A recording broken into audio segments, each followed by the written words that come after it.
and welcome to another episode of the Cutting Edge Figure Skating Podcast. My name is Kim Dunaway. In this episode, I'll be recapping the pairs event at Skate Canada 2024. This event was won by Deanna Stellato-Dudek and Maxime Duchamp of Canada, winning their second Skate Canada in a row. Good news is it sounds like Deanna is on track to get her citizenship in time for next year's Olympics. So good news on that front. In the short program, they are skating to a cover of Crazy in Love.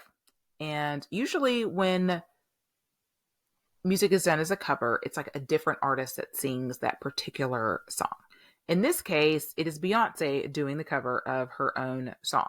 So I was surprised to see this weekend how many people have not heard this version of the song, because at least here in the States, the 50 Shades books and movies were like a whole thing. So I read the first book. I gave it 2 stars out of 5. Hated it. 0 interest in the movies. Did not want to read any other books in that particular series. So that being said, I very, very strongly remember the previews for the movie. And when the previews came out, they used this song very, very heavily, to the point that I liked this version of the song and downloaded when it became available. So I've been very familiar with the song, but a lot of people haven't. And so the breathiness is like really throwing people off like quite a bit. I understand. If you've never heard it, it probably sounds really weird, but like they didn't add breath to it. Like that's just this cover of the song.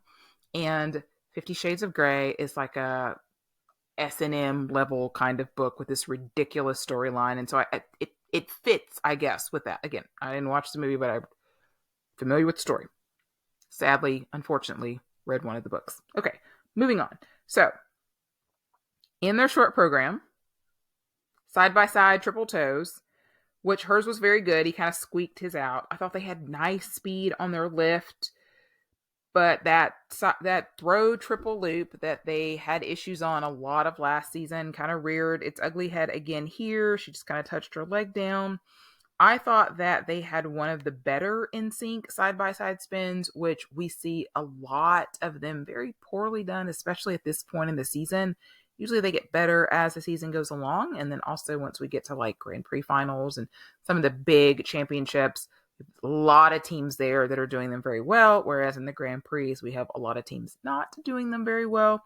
So when you do have a team that does them, it really stands out. In their free skate, there was a lot of struggles here for them. So interestingly, she was the one struggling with their jumps in the warm-up, but when they got to the performance, he was the one who actually fell on the side-by-side triple toe.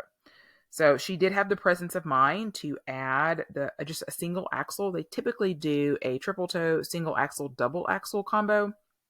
If you don't do one of their jumps in combination, then you get a repetition violation as if you repeated the same jump and don't do it in combo like single skate get. That's what happened with pairs. So a lot of times when one partner falls, the other partner forgets to get that second jump off, and it can be very costly. So she did remember to put that extra single axle on. And then they did the triple Salchows, and she doubled.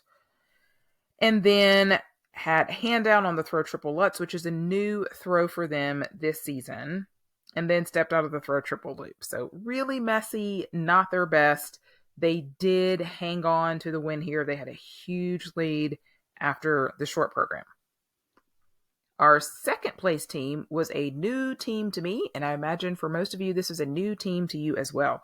So this is a team of Ekaterina Gainish and Dmitry Chigarev, and they are representing Uzbekistan.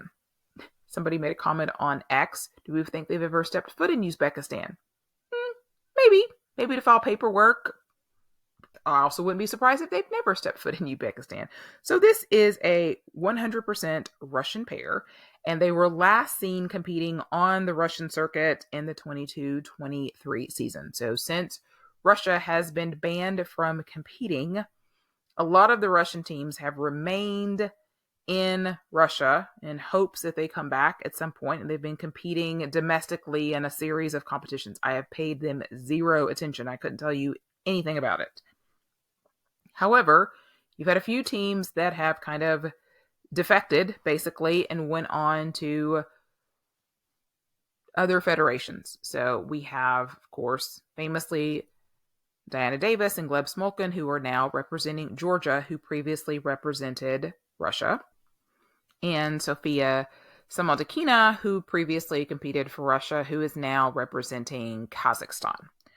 So I know that some people may go, okay, how is this any different than some of the other like Russian competitors that we have that compete for other countries, or even for some of the Russian competitors or other country competitors who are now competing for the US. So let me just take a moment to sort of sort some of this out to make it make sense.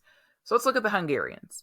Maria Pavlova competed for Russia as a single skater, and I believe then went to Hungary to pair with Balázs Nagy, who at the time was competed for Hungary. He competed for the US and then went to compete for Hungary.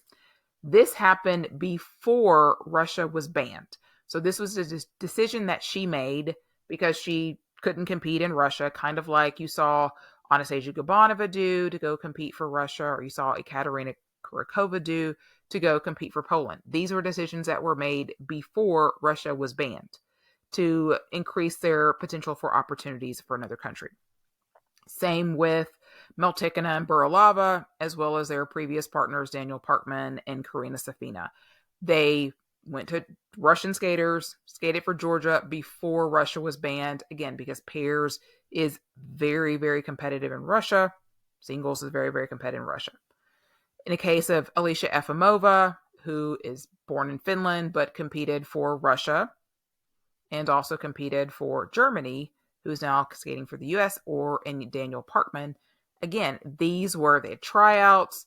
This is where they sort of ended up. It didn't have anything to do with the Russian ban. They were already competing for other federations when that happened.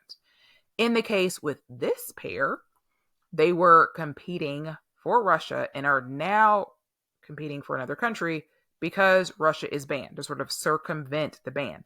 And this is what I have a problem with. I don't think that you should be able to switch countries when your country is banned from competition.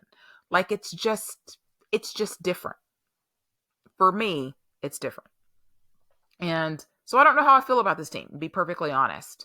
I'll get over it, but now, if they had decided that, we're never going to get out of Russia because we can't beat the Boykovas and Kovlaskis of the world, or the Mishina and Galyumovs of the world, and whoever else they've got over there now, okay. But it feels to me like this is 100% because they can't compete for Russia because Russia is banned. And I don't like it. All right.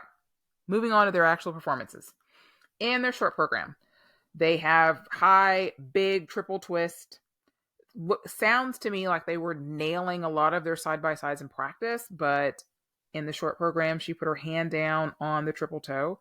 They have, some of those Russian elements that we have not seen in the past 3 seasons. They get a lot of distance on that throw triple flip, which outside of, like the Chinese pairs and maybe like Alexa and Brandon, we just don't see a lot of that anymore. Definitely feel like they become this really unique position in their group 4 lift, but I just feel like she could sell it more. Like she's just kind of there. Like, come on, girl. Like, give me some face, give me an arm movement, give me something. Very, very in sync that they were on their step sequence. I just find that they were both a little stiff in their upper body. And their long program, they actually won the long program.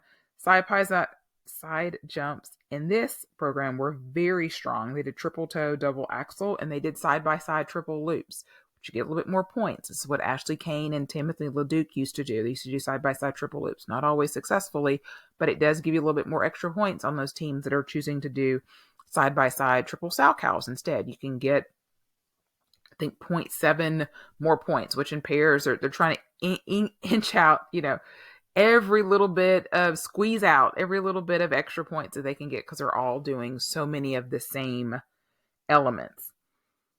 Again, big throw on the triple flip. In fact, Chris Hallworth said that she could change her light bulbs up there, which I thought, oh my gosh, like some of his thanks are just so over the top. Two-footed their throw triple loop. And I was just like, come on, girl, you just did that without any assistance at all. You couldn't land it with assistance. But overall, they, came out, got a silver medal in their first Grand Prix. They'll be in another Grand Prix, and so they could very much be in Grand Prix final. And that's a little bit of a scary thought when you think about it, because we have our first kind of real Russian pair that we've seen in a while. In third place here was Golubeva and Giotopoulos Moore from Australia, winning their first medal on the Grand Prix. And the short program, they come out with like an edgier look. They're skating to Exogenesis number 3 and I Won't Stand Down by Muse. Their height was better on their triple twist. That has been their nemesis so much. A lot of times low catch. And it's really kind of brought down their scores because a lot of their other technical elements are really strong. But a low catch again for them. The other technical elements, though, were great. The throw, the side-by-side jumps, found themselves in third place after the short program. And then we get to their free skate. They're repeating their Umbrellas of Cherbourg program from last season. So in sync on their combo. Triple toe, double axel, double axel. She stumbled just a little bit coming out of her double axel. I was really impressed that she was still able to stay like right with him there. And then he struggled on the triple sow cow. I always found last season that group 5 lift that they do where she kind of adjusts her leg up in the lift to be really awkward for them. But I do find that they're transitioning into it a little bit faster this season. Unfortunately, she had a fall late on their third triple loop. So I thought that was definitely going to take them out of contention to get a medal. But lucky for them, unfortunate for Hawk and Kunkel, they had a mistake and allowed Anastasia and Hector to be able to stay in a podium place and get their first Grand Prix medal. And they're in the conversation for Grand Prix final because of that. In fourth place here was Hawk and Kunkel of Germany. They're repeating their short program that they used last year to I Love Rock and Roll and Black Betty. I'm thinking maybe this is a new jumpsuit that she has on different than last year. It looked a little bit different. She actually landed their triple sow, which is, she's struggled with that so much. I was like, yes, they're going to have like amazing score in the short program. And then she just had to put her free leg down on their third triple loop that they usually do so well. And I know, again, I saw a lot of people saying, okay, basically she did the same thing that Deanna did and she got penalized more. And I feel like, first of all, that's not uncommon. I mean, we do see a lot of times like Deanna and Max are the world champions. Hawk and Kunkel are not. They're always going to get a little bit more of the benefit of the doubt. They're going to plug that GOE a little bit higher. So it's not in the rule book that they can't get a positive GOE on a throw even when they touch their foot down if the judge feels like they would have had a +4 throw without the error, and the error makes it a +1 because they took 3 off. Something like that. So that's sort of the justification of why you'll see some teams get higher and negative GOE. It drives me crazy too. Like, I think it should just be more consistent, and it just feels like at the end of the day an excuse to just continue to prop up the higher ranking teams and to push down the lower ranking teams. Honestly, you see it all the time with moves just like this in pairs. It's very, very similar. And I've talked about it other times in the podcast when it drives me nuts too. So I totally get it, but I'm just giving you the rationale for why it can be the case. The other issue that they had in their short program was their side-by-side spins were really off as well. But I did like how right before their step sequence, they stuck their hands up and tried to pump the crowd up, which I thought was really fun. In their free skate, she did a double sow cow here, which I'm like, oh man, you just did the triple in the short program, and that was costly for them. They had a nice big triple loop in there. I thought they rebounded well after the earlier errors, but just too much of the tech score was lost for them to be able to hold off the Uzbeks. And unfortunately for him, they ended up in fourth. I think they have a really cool ending to this program, though. In fifth place was Emily Chan and Spencer Akira Howe of the U.S. Their short program, they're doing a throw triple flip instead of a throw triple loop, which is new for them and supposedly is a more consistent throw for them. I don't feel like they have any element that's consistent for them. I feel like all of their elements are inconsistent, but hopefully it works out well for them. And she did land it okay here. She doubled the triple toe, so this is just what American paralators are doing now. We're just doubling all our triple jumps, especially in the short program. Happened last week, happened again here this week. I do believe that this program is really well choreographed. There's just no connection between the two of them whatsoever. They were also way off sync on their side-by-side spins. Like there was even like when they jump in their side-by-side spins, they even jumped at different times. So it just looked completely off.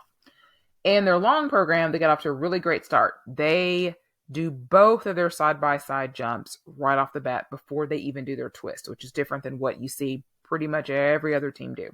So they did a triple toe, double axel, which I don't think I've ever seen them land that. Like, ever. Like last year, they were doing, remember the double sow cow, double axel sequence to sort of help from the fact that they can't do two side-by-side triple jumps. So I found that super unique. So to add this here, I was like, oh, wow, yeah. And they do the triple sow cow too. Well, then they went and did, she does a double sow cow. So I'm like, well, we're here again. So does it make sense to do this great triple toe, double axel combo to just do a double sow cow again? Like, do we need to go back and put the double axles on the end of the double sow cow again? So who knows? Maybe they'll get it together. They did land the throw triple flip here again in the free skate. She needs more flow out of it. It's almost like she just comes to a stop there when she lands it. I do think their lifts are looking better. Their throw triple loop looks nice, but I do think she touched that foot down. I feel like he was really kind of starting to drag at the end, struggling a little bit with the stamina. I think that this program is better than the short. So in the short program, they were skating to Give Me Love, which Danilova and Seba were also skating to Give Me Love. So it was so weird to only have 8 teams and 2 of them were skating to the same piece of music. And I also don't think that like Give Me Love is a good program choice for them. Like I feel like they should have kept their Elvis last year. It gave them a chance to get into their personalities more. Like Spencer just really hams that up a lot better than like a more of a romantic kind of piece, which doesn't fit them well like at all. That's just my 2 cents. They need to figure out programs that sort of lean into their strengths more and are able to camouflage their lack of connection better. Like I think back 2 years ago to the short program that they did to like the Spanish style, flamenco pasodoble kind of music worked really well for them. I thought the Elvis short program worked really well for them. I thought the Exogenesis that they did last season one time worked well also. I feel like both of these programs this season are, not leaning into their strengths as much as they could. In 6th place here was Szczecinina and Wozniak from Poland, and they were a late addition. In fact, when I recorded last week's pairs episode for Skate America, they had not yet been named, and so we only had 7 teams. And they also just competed at a challenger like last weekend. So to come here on short notice and having just competed, I thought was really amazing for them. Just to, not be at the bottom of the barrel here was great. And the short program had really clean elements. The triple toe was landed very well, but they were very out of sync on that element. But it's a really good program. A song called Moderation. The long program is a very different style than the short. They were very far apart on their triple toes. They did a double axel, single axle sequence, which got very little height on those, especially the single axle from her. Had a hand down on their throw triple flip. Not a lot of speed on their lifts. Two-footed the triple Salchow. I feel like I like the music at the beginning, but it starts to feel kind of tiresome as the program goes along. I feel like with this team, I see flashes at times. Like their programs are so fun. I felt the same way about them last year, but they're just too inconsistent to really move forward. And I feel very similar about the seventh place team, Danilova and Seba from the Netherlands. This was the other team that was skating to Give Me Love by Ed Sheeran. His triple Salchow, he turned out and put his hand down. They have one of the best throw triple flips in pairs. I feel like their lift could be a little bit smoother, but overall it was a decent program from them. And their free skate, they're repeating their last year's program to Fleetwood Mac, which I really liked a lot. I think it was on my season's best list last year. I have a little bit harder time compiling the pairs programs. There's not as many to choose from, but both of the last 2 years, I've really liked their free skates. For them in this program, it's just a lot of little things like foot down on the throw loop, off sync on their axle combo, double axle, single axle. Like they have really nice choreographic elements. And other than the two minor errors, it was really good for them. I was just hoping that we would see a little bit more of what we saw from them in NHK last year when they really finally put things together in the free skate, especially since they're doing the same program. But unfortunately, no, we saw about what we're kind of used to seeing from them, which is always kind of an error here and an error here that just keeps the program from being clean. And eighth place was Lauren Ethier from Canada. So one thing to notice here was there are only 2 Canadian teams instead of 3. So Canada gave up one of their host spots, and that was very puzzling for everybody, especially the Canadians, that they would not put a third pair team here. And presumably the feeling was that they didn't feel like they had a team that would be ready in time to be here. And a lot of people felt like just give any team some experience. They are sending 2 pair teams out, including Benjamin Mimar, who has a new partner who basically dumped his former partner and has a new one. And they're sending them to a challenger in just a couple weeks. So could you not have put them here? But I think they have to make the host spot decisions.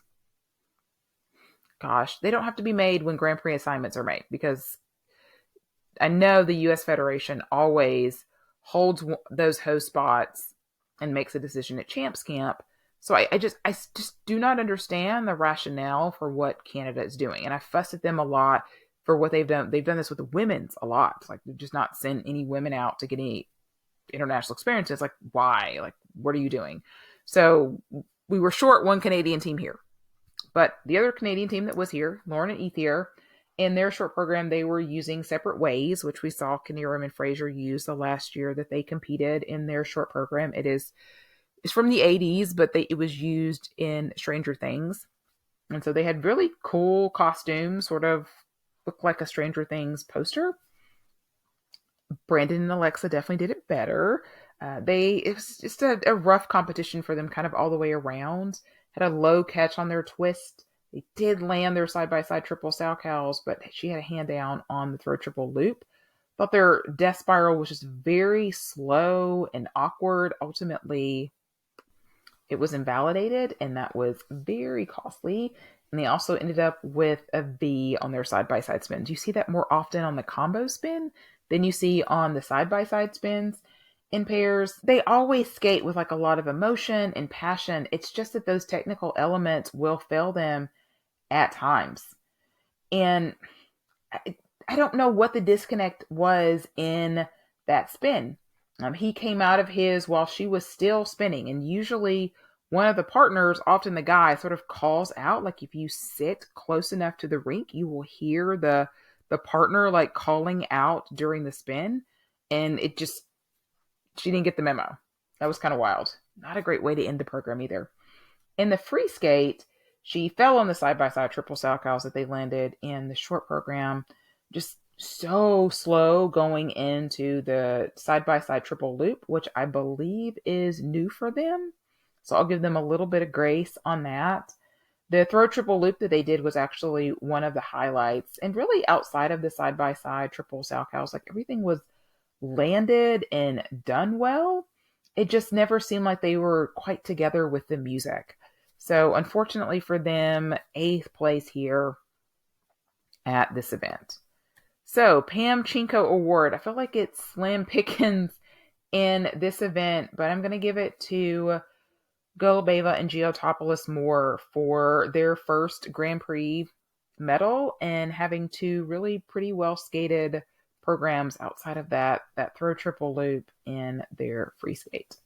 Looking ahead to this coming week in France, we've got Pereira and Michaud from Canada, the Kovalevs, Fala and Bell from France, Hassi and Boladin from Germany, Conti and Mishi, and Gilardi and Ambrosini from Italy, and then Efimova and Mitrofanov from the U.S., and Ganesh and Chigarev of Uzbekistan, who we just saw, going back to back. So already we have two Grand Prix medalists in this Grand Prix, Efimova and Mitrofanov getting the bronze last weekend in Skate America, and then Ekaterina and Dmitry getting the silver at Skate Canada.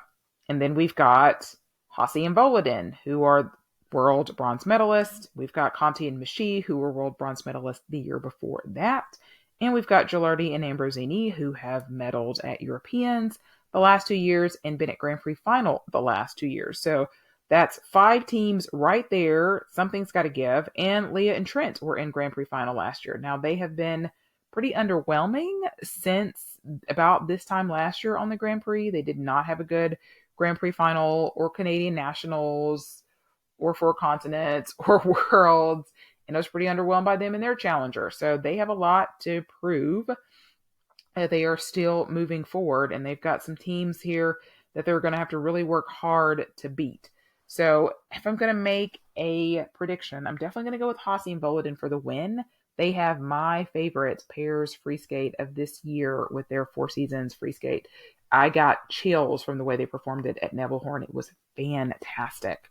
And then Conti and Mishi are doing Carmen in their short program, which I was initially very annoyed by, but they do it so well that I feel like they're back on the map again.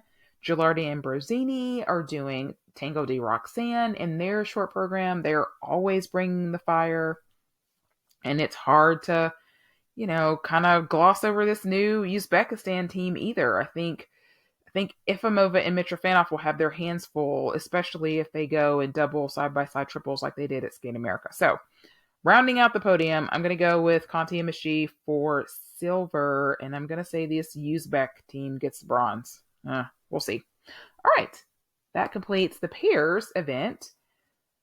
Would always love to hear who were some of your favorites coming out of this event, as well as who do you like coming up this coming week in France. So you can find me on all the socials at Ice Skate Podcast. You can find me in your podcatcher. Like, subscribe, leave a review if you can, especially if it's positive. Not that I don't welcome criticism. I'm always looking for ways to improve the podcast. So you can always send me a line about that at thecuttingedgepod@gmail.com.